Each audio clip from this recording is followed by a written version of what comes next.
Le pont entre les Burundais en exil et ceux restés au pays à travers des informations bien fouillées concernant tous les domaines de la vie du pays. Le magazine Humura Burundi est diffusé sur le web via le site de la RPA www.rpa.bi. Humura Burundi. Bienvenue chers auditeurs au magazine Humura Burundi de ce mardi 2 juillet 2019 et sans trop tarder passons d'abord au titre du magazine. La commission de l'ONU d'enquête sur le Burundi signale la persistance des violations des droits de l'homme au Burundi. Dans le rapport trimestriel de la dite commission, les prochaines élections de 2020 en cours de préparation soulèvent des inquiétudes sur la scène politico-sécuritaire au Burundi. Une dizaine d'Imbonerakure est sous les verrous au commissariat de Bubanza. Accusés de vol qualifié, la population demande que ces jeunes affiliés au parti au pouvoir soient punis conformément à la loi. Enfin, des conflits fonciers prennent de plus en plus une allure inquiétante en commune Nyanzalak de la province Makamba. Le développement des titres plutôt, c'est dans quelques instants avec la présentation de Jean-Denis Nadze, à la cabine de son Fabrice Ndimurukundo et Inès Gakiza pour la prise d'image. Encore une fois, bienvenue, page sécuritaire d'abord. Une personne a été tuée et 2 autres blessés fusillés par un militaire de la FDN. Le drame s'est produit ce lundi sur la colline Gahoma, zone Neutahana, commune Mabayi de la province Chibitoke. À l'origine, une dispute survenue entre le militaire auteur de la fusillade et un civil suite à une somme de 2000 francs burundais. N'est-ce pas, Josiane Mouzaned? Auquel élément sonore n'est pas encore disponible, on va y revenir dans quelques instants. Passons maintenant à la page droits de l'homme. Persécution à l'endroit de la population de la commune Gihanga en province Bubanza. Les agents de la police se cachent derrière le prétexte de couvre-feu pour les malmener et les dépouiller de tous leurs biens. C'est après que le gouverneur de la province Bubanza ait décrété un couvre-feu il y a de cela près de 3 mois. Le point avec Vicky Chris Ninhirit. Dès 17h, les habitants de Gihanga commencent à s'oppresser de rentrer chez eux. Pour ceux qui traînent dans les bars, à 19h30, ils s'empressent de payer leur consommation pour rentrer avant que les agents de la police nationale ne débutent leur ronde. Ceux qui ont le malheur de croiser leur chemin au-delà de 20h se voient dérobés de tous leurs biens. Ceux qui n'en ont pas sont alors passés à tabac. L'excuse trouvée par ces agents de l'ordre, c'est que comme ils n'ont pas eu la chance de participer dans les missions de maintien de la paix, et il ne leur reste aucun moyen pour se faire de l'argent. Les habitants de Gihanga disent être également malmenés par les militaires qui patrouillent tout près des champs de riz se trouvant dans la réserve naturelle de la Rukoko. Ces derniers exigeraient de l'argent aux riziculteurs, arguant qu'ils veillent sur leurs champs lors des patrouilles nocturnes. Les habitants de Gihanga demandent à l'administration de lever définitivement ce couvre-feu, à défaut de mettre fin à ces pratiques. Merci à Vicky Chris Ninheretse. Revenons sur la page sécuritaire. Une personne a été tuée et 2 autres blessés fusillés par un militaire de la FDN. Le drame s'est produit ce lundi sur la colline Gahoma, zone Utana, commune Mabayi de la province Chibitoke. À l'origine, une dispute survenue entre le militaire auteur de la fusillade et un civil suite à une somme de 2000 francs burundais. Josiane Mouzanedza nous en dit plus. Le militaire auteur de la fusillade est connu sous le surnom de Mngarabu. Il est de la position militaire d'Ogahoma, une position qui assure la sécurité du site qui abrite les mines d'or exploitées par les Russes. Selon des sources sur place, c'est vers 19h30 que ce militaire, qui avait visiblement pris un verre de trop, s'est querellé avec un habitant de la localité, un civil à qui il voulait extorquer un billet de 2000 francs burundais. Selon des témoins sur place, tous les deux auraient échangé des insultes et le ton serait vite monté. Le militaire a alors ouvert le feu sur son interlocuteur qui est mort sur le champ. 2 autres civils furent atteints et blessés par des balles perdues. Le militaire auteur de ce forfait, et selon toujours nos sources à Mabayi, a par après été arrêté. Des informations en provenance de la colline Gahoma indiquent que la cohabitation entre les militaires qui sécurisent ce site d'extraction concédé aux Russes et la population environnante n'est pas du tout bonne. À ce propos, la rédaction de la RPA a joint Pascal Bassargouzouye, administrateur de la commune Mabayi, mais ce dernier s'est gardé de tout commentaire.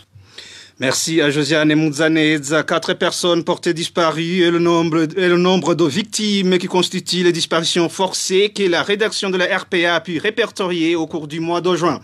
Certains agents du service national de renseignement ainsi que les Imbonerakure sont pointés du doigt comme étant les auteurs de ces actes. Emmanuel Ndaishimi. L'une des personnes disparues au cours du mois de juin se nomme Eric Nkurunziza. Il est originaire de la commune Muhongore, commune et province Ruyigi, et est membre du parti Congrès national pour la liberté CNL. Les informations en provenance du chef-lieu de la province Ruyigi indiquent qu'Eric Nkurunziza a été arrêté par Fulgence Kwizera, administrateur de la commune Kinyinya, dimanche 23 juin. Il a été ensuite conduit au cachot de la police à Kinyinya. Depuis, Eric Nkurunziza est introuvable. Sa famille indique avoir cherché dans tous les cachots, mais en vain. Olivier Ndikudiayo du quartier 4 Angagara à mairie de Bujumbura est également porté disparu. Sa famille indique avoir perdu sa trace le mardi 18 juin. Des membres de sa famille l'ont cherché dans tous les cachots sans succès. Une autre victime de disparition forcée est Jean Ngendakumana. Selon des témoins, il a été enlevé par Vena Miburo, responsable du service national de l'enseignement à Chibitoke, dimanche 13 juin. Jean-Marie Ngendakumana a été embarqué dans un véhicule immatriculé de 3981A. Les voisins l'ont cherché partout, mais n'ont trouvé aucune trace de Ngendakumana. La dernière personne connue pour être victime de disparition forcée au cours du mois était nommé Ruhenga. Il habitait au site de déplacés de Ruhororo en province Ngozi. Selon des sources à Ruhororo, Ruhenga a été arrêté par des Imbonerakure le 10 juin. Ces derniers l'ont remis à Alexis Ndaikengruki, surnommé Ngoroka, agent du service national de l'enseignement. Ngoroka l'a conduit vers une destination inconnue. Selon les mêmes sources, Ruhenga serait accusé d'avoir participé dans les manifestations contre le 3e mandat de Pierre Nkurunziza à Bujumbura.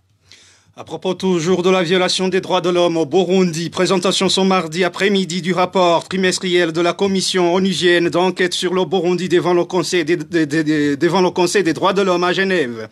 La commission parle de la persistance des violations des droits de l'homme et qualifie de préoccupante la situation qui prévaut au Burundi. Lors de ce rapport oral, la commission onusienne d'enquête a aussi mentionné ses craintes par rapport aux prochaines élections qui pour elle ne seront pas libres et crédibles vu le rétrécissement accéléré de l'espace démocratique observé aujourd'hui au Burundi.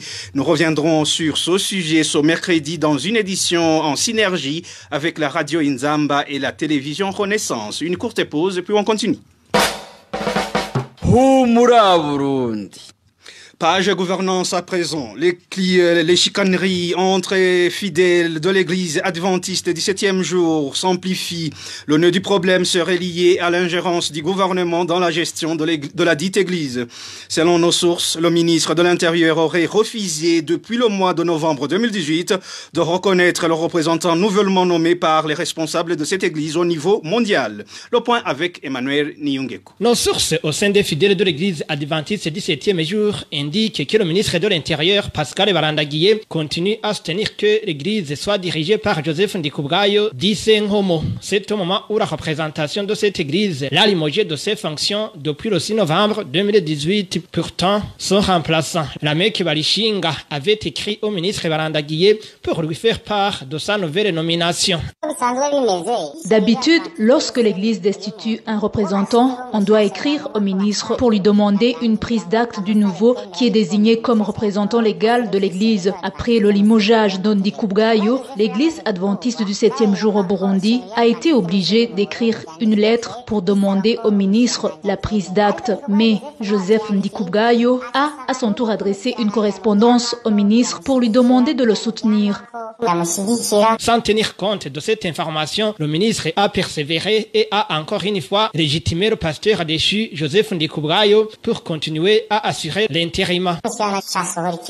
Le ministre a alors sorti une correspondance en date du 29 novembre pour dire que Joseph assurait l'intérim comme représentant de l'église. La mésentente a donc persisté. Compte tenu de différentes correspondances adressées adressée au président de la République et au ministre lui-même, le ministre a alors constaté qu'il était nécessaire de convoquer les responsables de l'Église au niveau régional basé au Kenya et ceux au niveau mondial basé aux États-Unis d'Amérique. Selon toujours nos sources, le représentant de l'Église adventiste au niveau mondial a même écrit une lettre au ministre de l'Intérieur lui demandant de cesser de s'ingérer dans l'organisation de cette Église. Dans sa réponse, pour suivre les mêmes sources, le ministre n'y est pas allé par 4 chemins. Il a répondu à son représentant qu'il n'y avait aucun accord de coopération entre eux et que par ailleurs, l'Église adventiste du 7e jour devait se conformer à la loi burundaise. On a essayé de contacter le ministre de l'Intérieur Pascal Barandagiye. Son téléphone est sonné sans que personne ne décroche. De son côté, Joseph Ndikubwayo dit Sengomo n'a pas voulu répondre aux questions lui posées, mais a tenu à nous souligner que ce limogeage n'a pas raison d'être, vu qu'il n'est pas encore au bout de son mandat de 5 ans.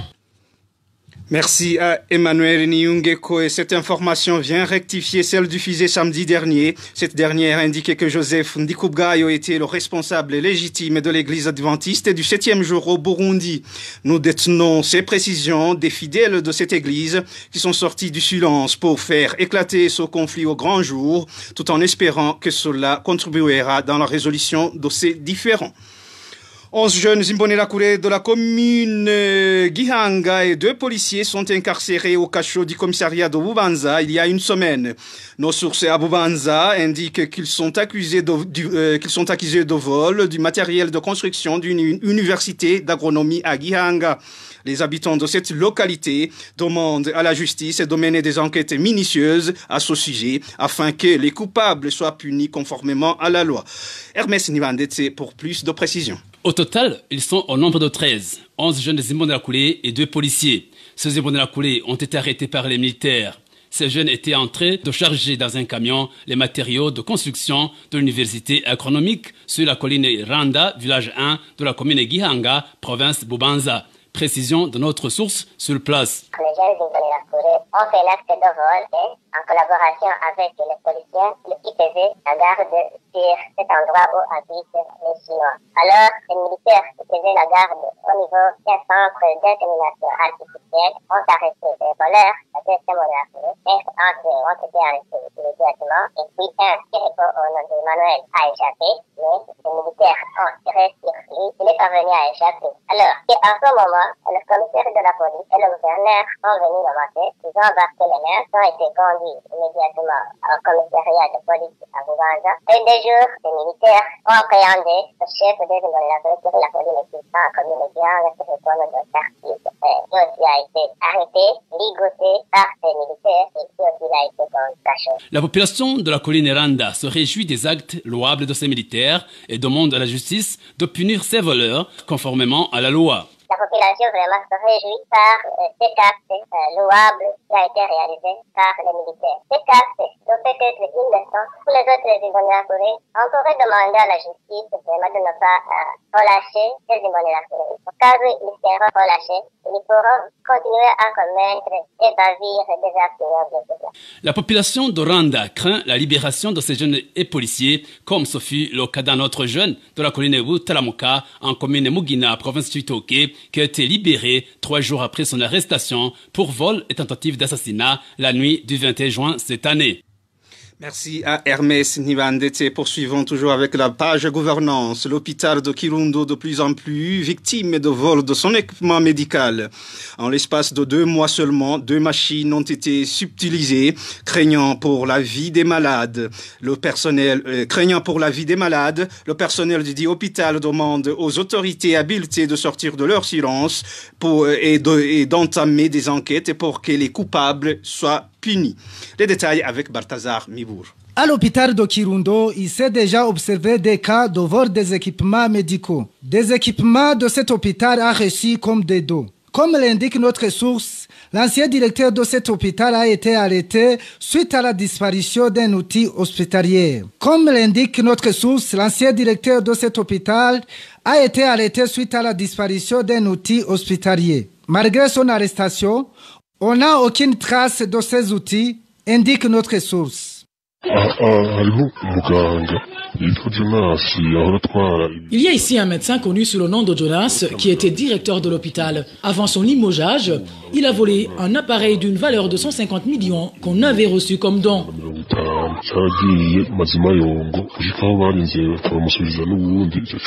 Et aujourd'hui, il y a un autre appareil d'une valeur de 30 millions qu'on utilisait au service de la chirurgie qui a disparu dans les mêmes circonstances. Le personnel soignant de cet hôpital demande à l'autorité habilitée et aux autres instances hiérarchiques d'user de leurs compétences afin que ces équipements médicaux soient remis à la disposition de l'hôpital.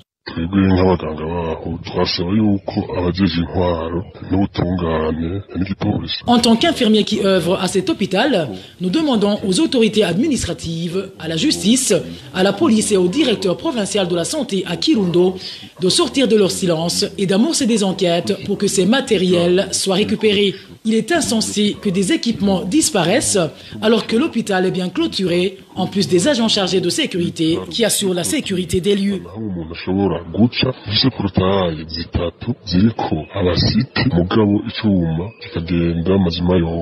Pour ces infirmiers de l'hôpital Kirundo, il était encore tôt pour retrouver l'appareil récemment volé, puisqu'il y a de cela 3 semaines seulement. À ce propos, nous n'avons pas pu joindre le médecin provincial à Kirundo, Louis Zitunga, encore moins le médecin directeur de l'hôpital Kirundo. Humura Burundi. Les conflits fonciers entre rapatriés et résidents risquent de dégénérer sur la colline Nebuheka, zone Kadzirabageni de la commune Nyanzarak. Nous sommes en province Makamba, au sud du pays. Un jeune homme de la famille des résidents a failli être tué ce lundi par les rapatriés suite à ces conflits. Le point avec Onésime de Shimagidzi. Le procès entre les deux communautés, à savoir les rapatriés et les résidents de la colline Nebuheka, a été tranché par la Commission nationale des terres et autres biens CNTB. La propriété en litige a été divisée en deux et chacune des deux parties en conflit a une part. Cependant, les rapatriés n'ont jamais voulu accepter la mise en application du jugement rendu. Ils veulent plutôt s'approprier de force toute la propriété. À cette heure, ce lundi, 2 personnes de la famille des rapatriés, à savoir un certain Kidorogwe et Jackson, ont failli tuer un jeune homme résident, fils d'une veuve du nom de Séraphine, à cause de ce conflit foncier. Tabassé à mort, le jeune homme du nom de Kozwe a été conduit à l'hôpital de Nyanzarak dans un état critique, comme l'indique l'un des habitants de la colline de Buheka. Kidorogwe et Jackson ont tabassé à mort le jeune Kozwe. Ce dernier a été évacué par la population dans un état critique vers le centre de santé de Buheka. Il a été ensuite transféré à l'hôpital de Nyanzarak. Les familles des résidents ont voulu venger le leur, mais la police est intervenue rapidement. La maison de Kidorogwe a été endommagée par la foule en colère lors de son arrestation. 2 autres personnes de la même famille ont été arrêtées selon toujours les habitants de la colline de Buheka. Kidorogwe et son petit frère ont été arrêtés ainsi qu'un certain Gwasa, frère de Jackson. Ils sont tous dans les mains de l'OPG à Kadzirabageni. Je pense qu'ils doivent être transférés d'un moment à l'autre au commissariat communal à Nyanzarak. La population de la zone de Kadzirabageni se demande pourquoi certains rapatriés continuent de violer le jugement rendu par la CNTB aussi et au vu de l'administration. Les administratifs à la base jusqu'au niveau provincial sont au courant de ce conflit. Nous leur demandons de s'impliquer activement dans cette affaire afin qu'ils puissent apporter une solution durable. On ne sait pas si le jeune homme qui a été battu va s'en sortir. C'est dommage que des gens se chamaillent tous les jours sans que l'administration n'intervienne. Au sein de la Commission nationale des terres et autres biens CNTB, Dieudonné Bonima, son porte-parole, nous a indiqué qu'il n'est pas au courant de ce conflit. Quant à l'administrateur de la commune Nyanzarak, Jean-Claude Ndouimana, il s'est réservé de tout commentaire. Merci à Onésime Dushimagidze. La consommation de la boisson prohibée dite Kanyanga a des répercussions sur la vie socio-économique. L'entourage des consommateurs révèle que ces derniers perdent progressivement leur personnalité morale. Et pire encore, il manque de plus en plus de la force nécessaire pour contribuer à la main-d'œuvre. Innocent Valentin Singirangavo nous en dit plus. Un consommateur de la boisson prohibée dite Kanyanga change progressivement de mentalité et de comportement. Tout d'abord, il renonce avec ses responsabilités dans son foyer. Les consommateurs de cette boisson deviennent comme des fainéants dans leur foyer. La majorité d'entre eux ne se soucient plus de rationner leurs enfants. Ils deviennent des paresseux et n'ont même pas de logement fixe. Ainsi, les conséquences se répercutent sur leurs enfants et leurs femmes. Ensuite, il est caractérisé de l'indifférence face à n'importe quelle situation et surtout, il y perd sa personnalité. Certains des consommateurs de la boisson Kanyanga chérissent leurs femmes aux yeux de leurs enfants. Comme l'ivresse stimule à la sexualité, nous enregistrons en conséquence beaucoup de grossesses non désirées. Ces gens ne se soucient plus de rien, à telle enseigne qu'ils risquent des fois de passer à l'acte en pleine rue et en plein jour. Le preneur de Kanyanga affiche également une certaine faiblesse du corps, ce qui fait qu'il passe facilement toute la journée sans être à mesure d'accomplir quoi que ce soit comme activité. Certains des consommateurs de Kanyanga servent de main-d'œuvre dans les rivières pour extraire le sable et le moellon. Ils sont très maladifs et n'ont pas de la force pour effectuer ce travail. Ils font souvent ce boulot dans les rivières Nimba, Nyakizu et Muha. Mais du coup, ils deviennent incapables d'accomplir ce travail. Dans notre prochaine édition, nous vous parlerons des conséquences néfastes à la santé des consommateurs de la boisson prohibée Kanyanga. Merci à Innocent Valentin Singirangavo pour ce reportage. Et pour clore ce magazine, les bergers de la rivière Nahangwa s'écroulent sans cesse et menacent les maisons situées tout au long de cette rivière dans les différents quartiers qu'elle traverse. Certains des locataires de ces maisons ont déménagé, tandis que leurs propriétaires craignent le pire les jours à venir. Rachel Kagisi.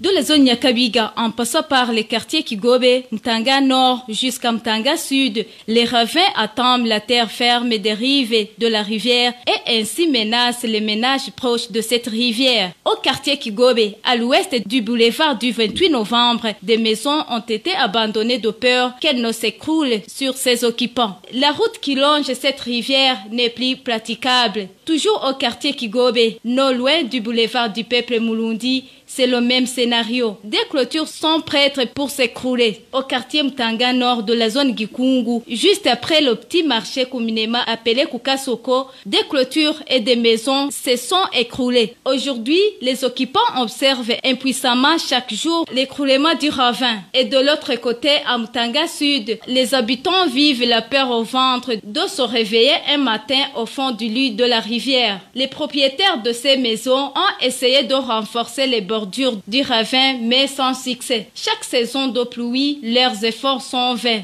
Malgré leurs différentes sonnettes d'alarme, aucune mesure n'est prise par l'administration. Par contre, l'extraction du sable et du pierre dans cette rivière se poursuit. Les habitants des quartiers menacés en appellent à l'administration et à la direction de l'aménagement du territoire d'agir au plus vite pour éviter le pire. Et voilà, mes chers auditeurs et auditrices, c'est sur ce reportage de Rachel Kagissi que nous mettons fin à ce magazine Humura Burundi de ce mardi 2 juillet 2019. Merci pour votre aimable écoute. Merci à toute l'équipe de la rédaction pour la collecte et le traitement de toutes ces infos. Merci aussi à Fabrice Ndimurukundo et à Inès Gakiza pour la bonne collaboration technique. À la présentation, vous étiez avec Jean-Vianney Ninahazoé. Passez de bons moments chez vous.